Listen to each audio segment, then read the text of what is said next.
if we try to be extreme right to extreme left, or as the case may be. So I think we start with extreme right and right to extreme left. Please go ahead. All the titles. Abubakar Nelaraba, Awedo Makiana Federal Constituency, co-chair. Aliyu Yam Wamako remains my names. Sokoto Central. Thank you. Yes. So we have basically tried to prepare a response that is similar. So I will go to the 2024 budget. So our budget is presented in two parts.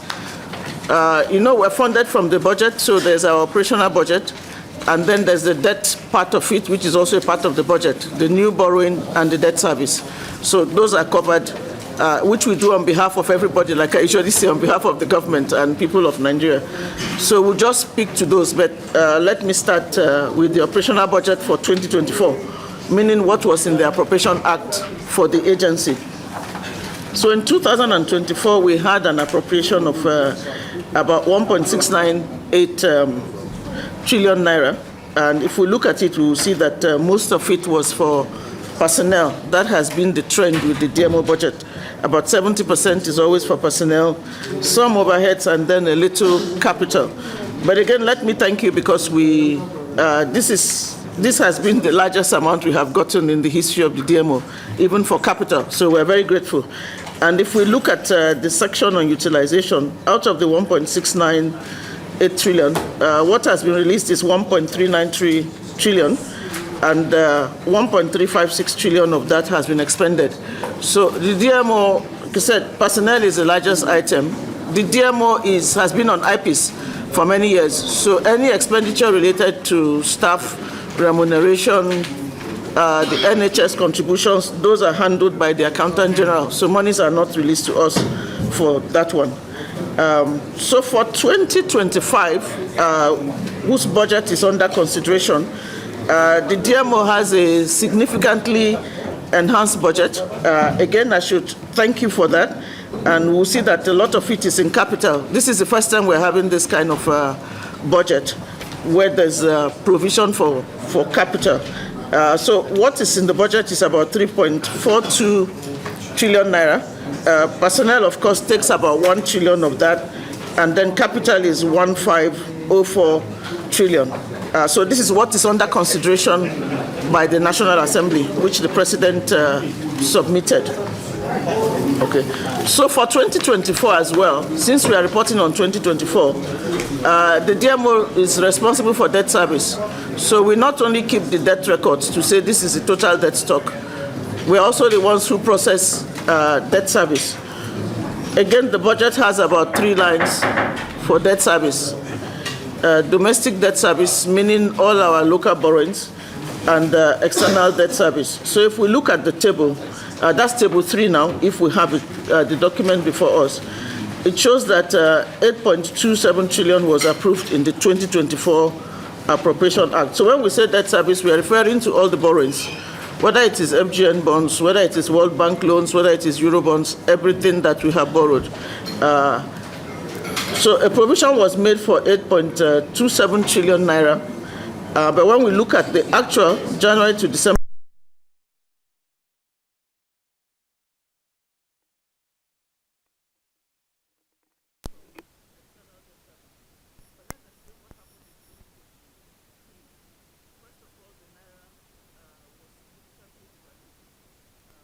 at the time that budget was prepared, the exchange rate was 800 naira. When the budget rather was prepared for 2024, you remember that the Appropriation Act was based on 800 naira. But in the course of the year, what CBN is our agent for payment, for debt service payment, since the accounts are there, they will use what the exchange rate is as at that time. So whether it was 1,500 to the naira or 1,600, those were the rates at which debt were serviced. So that's why on the external side, the variance is a bit wide. On the domestic, we still borrowed what was approved, but interest rates went up. We know what the central bank was doing. So the point I'm making is, whatever monetary policy action, whether interest rate, whether all those controls they put on banks, liquidity ratio, whether exchange rate, it affects our debt as a country and our debt service. But so that's debt service for 2024. In the 2025 proposed budget, in table 4 on page 2, this one we just extracted from the appropriation budget under consideration by now. So we see domestic debt service is 8.2 trillion, external debt service is 7.6, so that brings the total to 15.896. So the budget also has a line for sinking fund. The sinking fund was created way back from 2018. That's where we pay promissory notes from. We know that the National Assembly over many years has approved promissory notes, and some were recently approved. So for those ones, money is provided from in the budget so that when they mature, we pay for it. So what is provided there is 430 billion naira for 2025. So that's what the proposal is. If I may just preempt you, somebody want to say, why was it the debt service 8.2 in 2024 and it's 16.3 in 2025? The reasons are twofold. In 2024, we borrowed a lot more. We took World Bank loans. We raised 5.7 trillion naira in the local market. We also took a Eurobond. So those as we borrow more, debt service grows. Okay, so that's, and then the second thing is that interest rates now are much higher. So we used to borrow locally when we issue sukuk, maybe at 15, 16%. Now rates are over 20% because of monetary policy action. So those are the reasons for the higher figures. Because as we borrow, it adds on to the stock and you have to service it. And as the DMO likes to say, when we borrow, we create an obligation. It's not a grant. When it's a grant, it is take it and you don't have to repay. So that's the reason for the debt service that is there. So we're also asked, what's the debt repayment strategy? Basically, we do some liability management activities as a DMO, so that what we like to say when newspapers comment, yes, debt stock is, depending on the period, 121, 134, 140 from the September ones. Not all of it is due now. We're not going to pay all of it now. So we spread them out so that they're not all due in one day. But again, as a country, we have been very disciplined to provide that service in the budget. Okay? So it's not that when it is due, we start looking for approval. It's been approved, so payment can be made, and then there will be no default. Because when we don't default, then we can borrow more. The new borrowing in the 2024, this is again status, Appropriation Act was 6 trillion naira for domestic and about 1.8 trillion for external, which takes it to 7.8. So I'm speaking to the one that we raised commercially, to 7.8 trillion naira. As we speak, we have raised over 96% of that. For the 1.78 that was external, with your support and the entire National Assembly, we were able to get approvals last year in December, end of November, I think, and we issued that 2.2 billion naira, Eurobond, $1 billion, meaning that was 100% achieved. For domestic, there's only 350 billion naira remaining, and that's because 300 billion is for sukuk, so you see another sukuk within the first half of this year, and then 50 billion for green bonds. As you know, Nigeria is part of all the climate initiatives, the conference of parties that happens in Dubai. I think there was one in Brazil recently. So we'll issue green bonds as well, you know, to sustain Nigeria's commitments and participations in all of those committees. So there's only 350 billion. Like I said, we performed in terms of new borrowing over 96% by year end, December 2024. So for 2025, again, this is under consideration, it's in the budget before the National Assembly. In table 5, we'll see that there's privatization proceeds of 312 billion, borrowings from multilaterals and bilaterals, 3.7. Those are those World Bank loans and the ones we get from countries, other countries, China, Japan, France, those ones. And then the new borrowings, 9.276 trillion.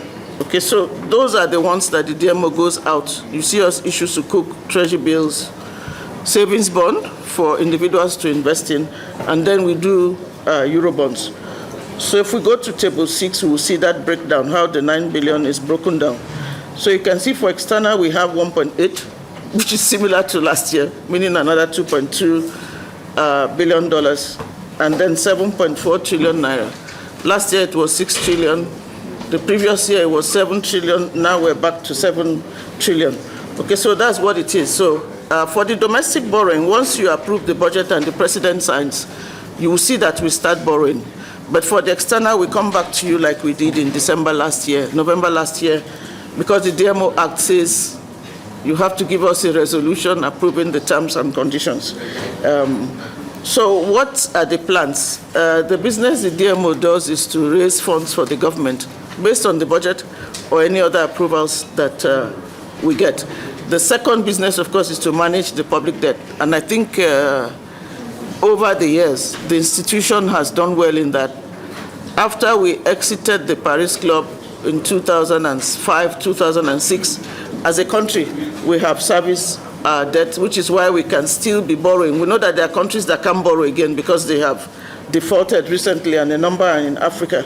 So to that extent, the country has done well, and like I said, the institution has done well.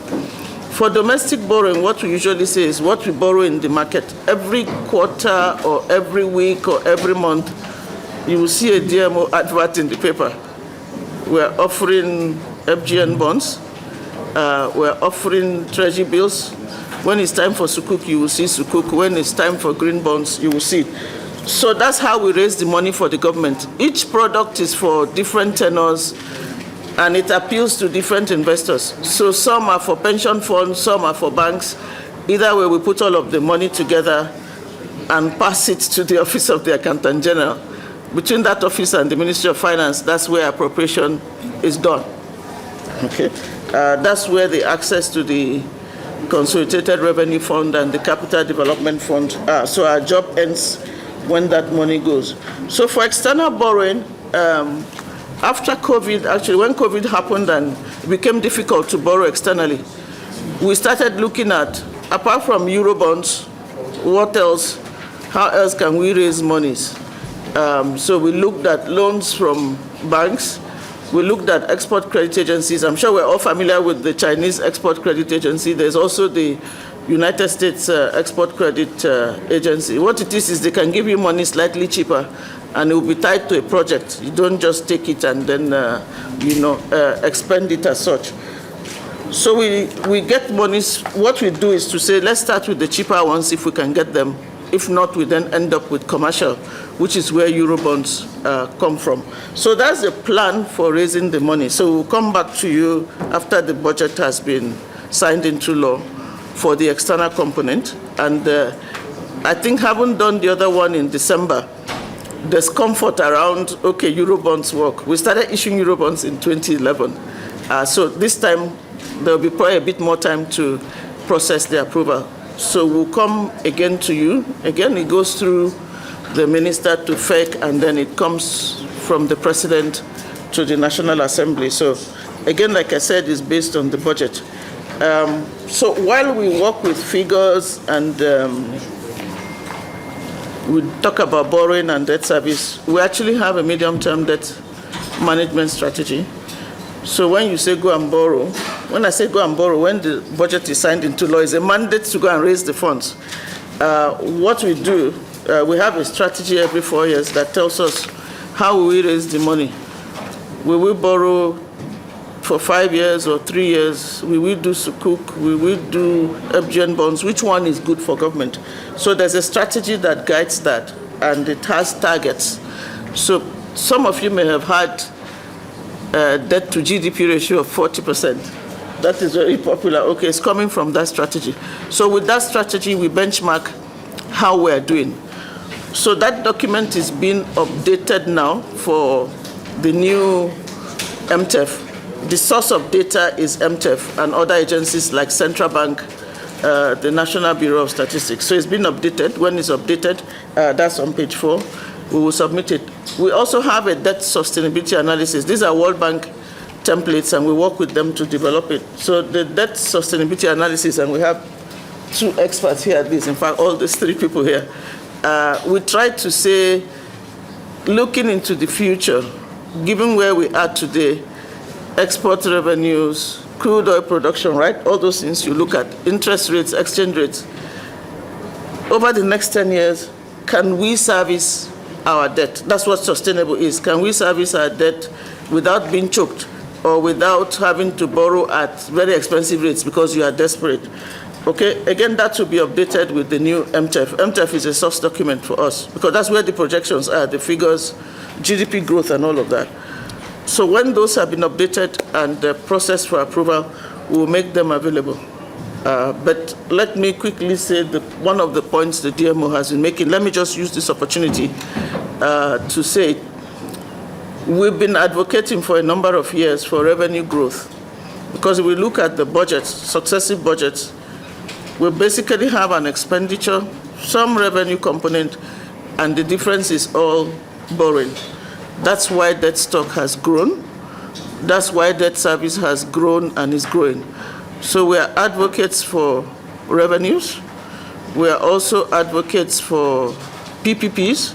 And if there are things that, instead of borrowing, can we work with the private sector to get something done so that we don't have to keep borrowing. Instead, we get revenues from those. So we have presented this before to our committees, as well as when public hearings are held, when DMO is invited to make presentations, we've made those presentations. Let's look at revenues, let's look at privatization, let's look at PPPs, so that the level of borrowing can be lower, revenues are higher, and debt will be sustainable. Nigerians won't be worried. Thank you very much, sir. Thank you, DG, for taking us through your submission, which is already before us. Based on your submissions, we are going to take the first, we'll put the number above, we say first 5 questions, then you respond, then we continue as the case may be. So, any questions or observation, please? I have questions. Yeah. 4.2%. So now the challenge, which I think you manage, is the fact that if the debt ratio of GDP continues to increase, it will make the growth ratio to come down. Because we cannot have a debt ratio going up and the growth continue to grow up at the same time. Don't worry, So what I'm saying is that if you have a debt ratio of 55% to GDP, if the debt ratio goes up more, the growth ratio will come down. For example, in England now, debt ratio to GDP is 95%. So the growth rate in England today is 1.2%. It means that country cannot grow more than what we are saying. And that is why they are bringing so many policies about immigration and all that, because they can't grow more than 1.5% anymore until they reduce the debt ratio to GDP. I know the government is making good efforts to manage funds very well, but I'm worried a bit that we need, it's not about whether, of course, with a debt ratio of 55% of GDP, you are dialing to any country that is lending. They want to, stay with you and give you money. That is very easy because you have a good, but the challenge domestically at home is that as the president is solving so many problems converging around us, we cannot take it in or board it in when the growth ratio is dropping. And I think we have to be on this note, and that is very critical, Mr. Chairman, to look at this in our various meetings where we meet, because of the debt ratio to GDP growing. I remember in the last regime, it was about 40% to GDP. But now if it's 55%, not bad, because the money was used for fantastic things, but moving from 55 to 70, for example, in a projection for 2 years, might be a bit constrained to the growth ratio, which will continue to fall down. Thank you. What is the total debt of the country?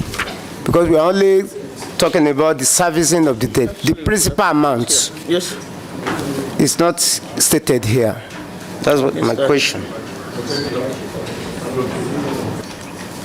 I don't know how well the advice has been going in terms of of revenue growth, and what are the options we have in ensuring that we get other revenue sources. But in the area of PPP, which is the alternative to borrowing, what do you feel that is making Nigerians not really getting involved in PPP?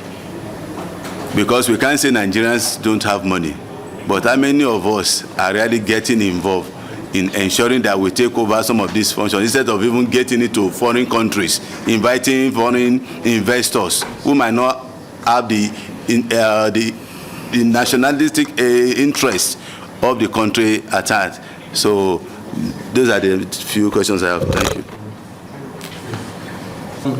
DGDMO. Yes. Let me first commend the analysis you've done in terms of well, I can describe them as the debt ratios. Like, I mean, although it's not so described, we call them key targets and actual position. So I think they are very useful. But a key ratio that I think is missing, which I think, again, this current government too has been improving upon, is the debt service ratio. So I think it will have been nice if you indicate it so we know where we're coming from and how we are managing, so that it will give comfort. Because I think in all of the borrowings, what is critical, one is ability to service, and of course, again, what you use the debt for. So that's I will implore you that you include that in the debt in the data. Thank you.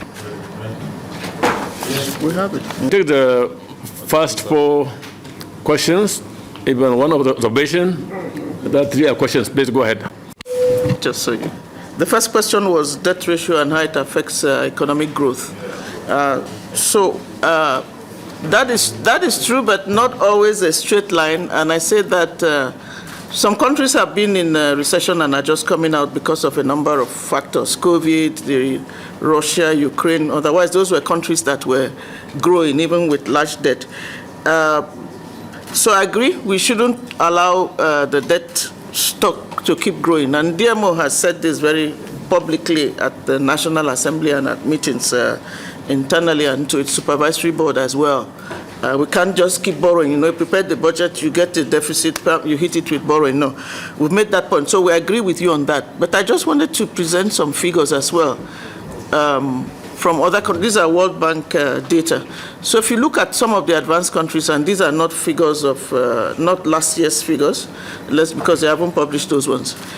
The debt to GDP ratios of countries like Canada, like Germany, the US, if you come to Africa and look at Canada and even, Kenya and South Africa, they are way higher than Nigeria's.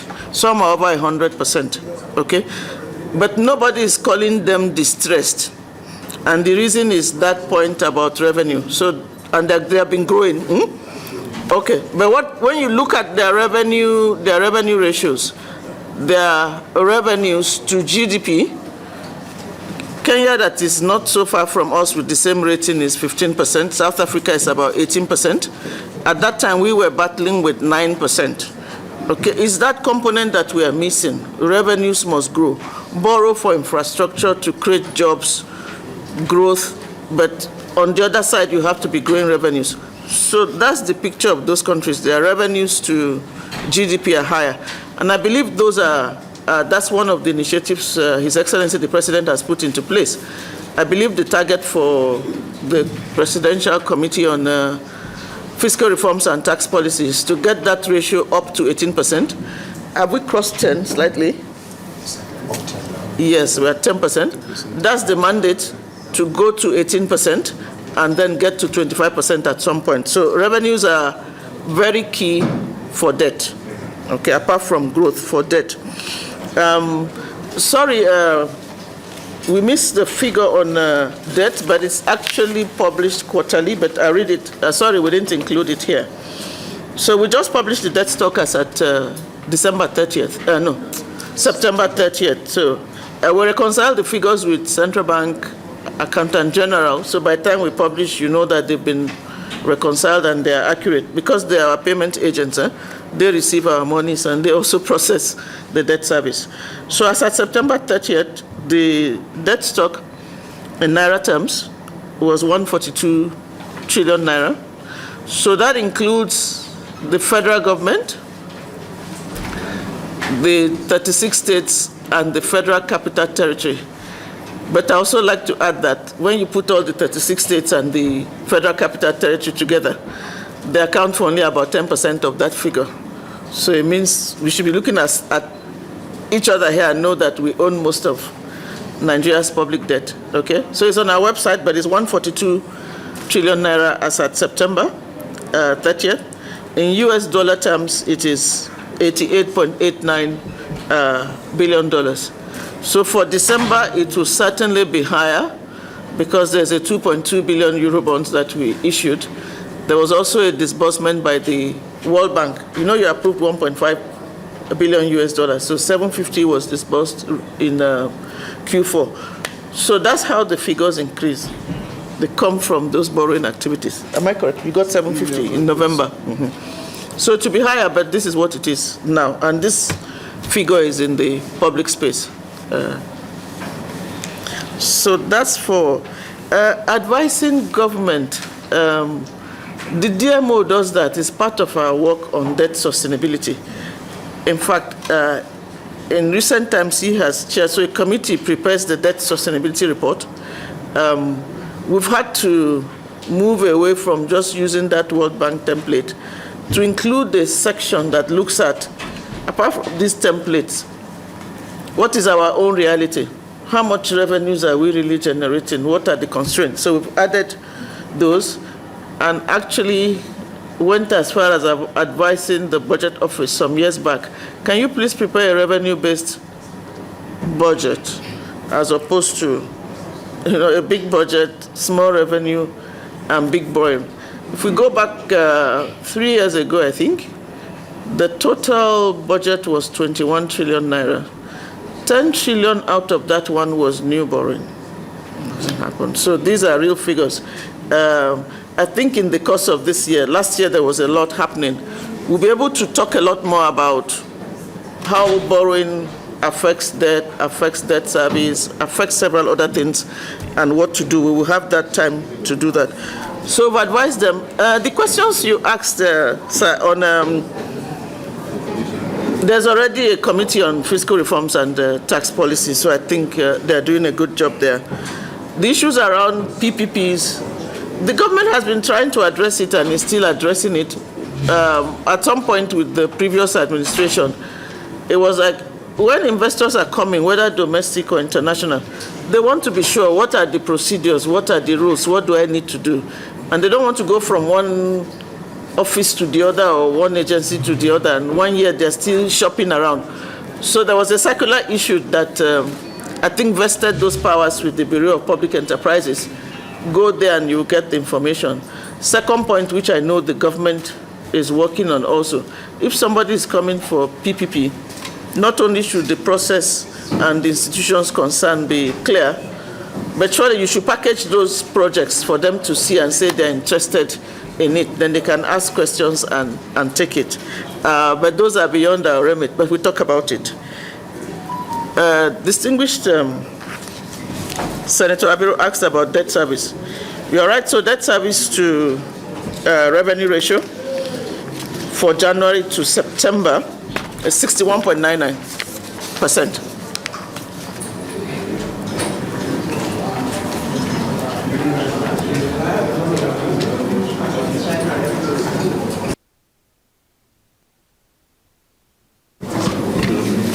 Any more question or observation? Okay. Okay, Jimo, one more time. Thank you, Chairman. I think we have to get this right because of the image of the government. Now, the reason why you are borrowing is because your cash ratio to GDP was poor when the government came in, which I asked the Central Bank last week, 8.5%. But what was handed over to this government was a cash ratio to GDP of 0.75%. And there is no way you can have 1% cash to your assets, total assets, and manage the economy very well. So the government has done well by increasing to 1.5% cash to GDP, and that's why the money supply increased, and that's the reason why you are borrowing. And as Senator Abiru said, the real issue here is your debt servicing ratio. And again, your debt service ratio has come down. So we no longer use 92% to service our loans. But now, through your effort and that of government, it has come down to about 68%, and the government must be applauded for that. And that's the point that Senator Abreu is making. So we at the Senate, we know all this. And when these figures are coming, we expect justification and see where you are actually having issues. So we do know, we are managers of various diverse interests here, that GDP is the total asset of the company, the total activities of buying and selling in the whole economy. That is your value. So if you have 1% of that value in cash, it will be difficult for you to manage the economy. That is the situation in which the president found himself when he was sworn in.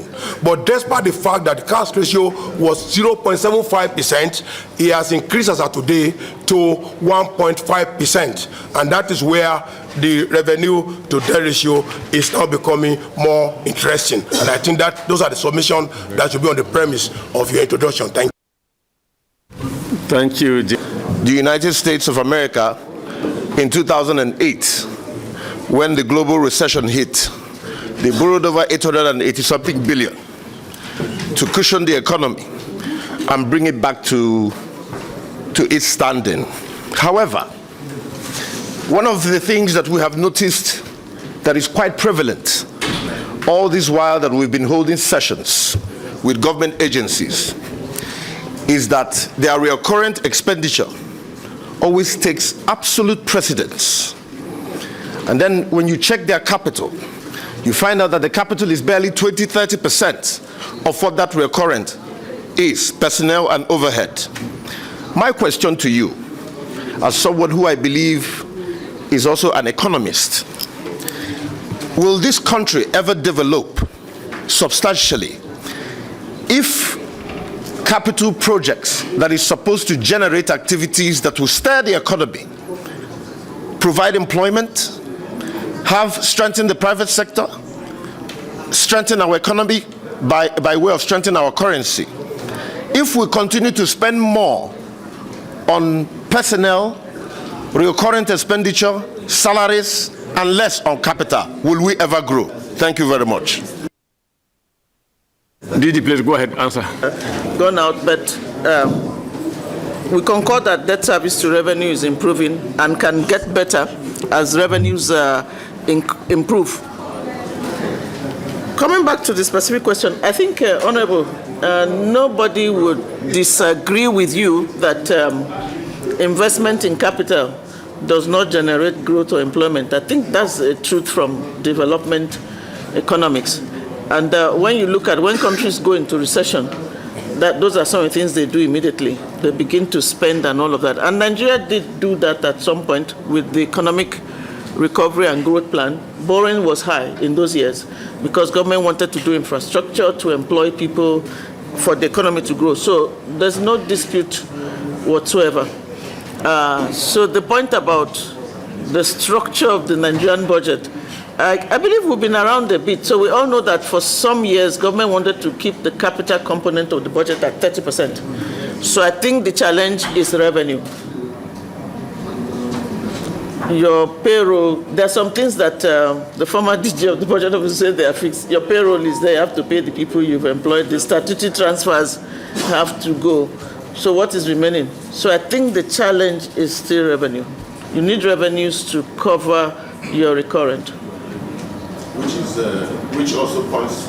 It's revenues. Which also explains what you said earlier, that the DMO had advised the executive to find ways to intensify and strengthen our domestically generated resources, revenue, to be able to cushion that vacuum that I believe we have. Yeah. So I would like to use this opportunity, Mr. Chairman.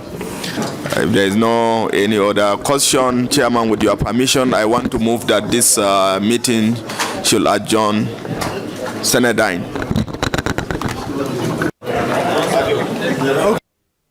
Yeah, Chairman.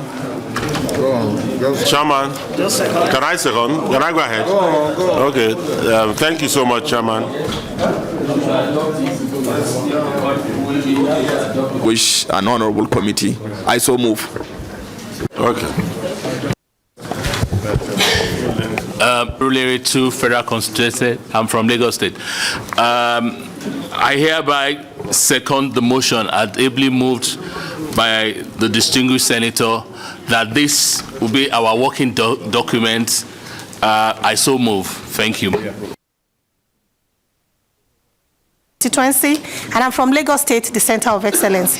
I hereby second John Senator. Thank you. Seconded. I believe it is what I wish. Yes. That the meeting be adjourned. Yes. Okay, the meeting is hereby adjourned. Thank you.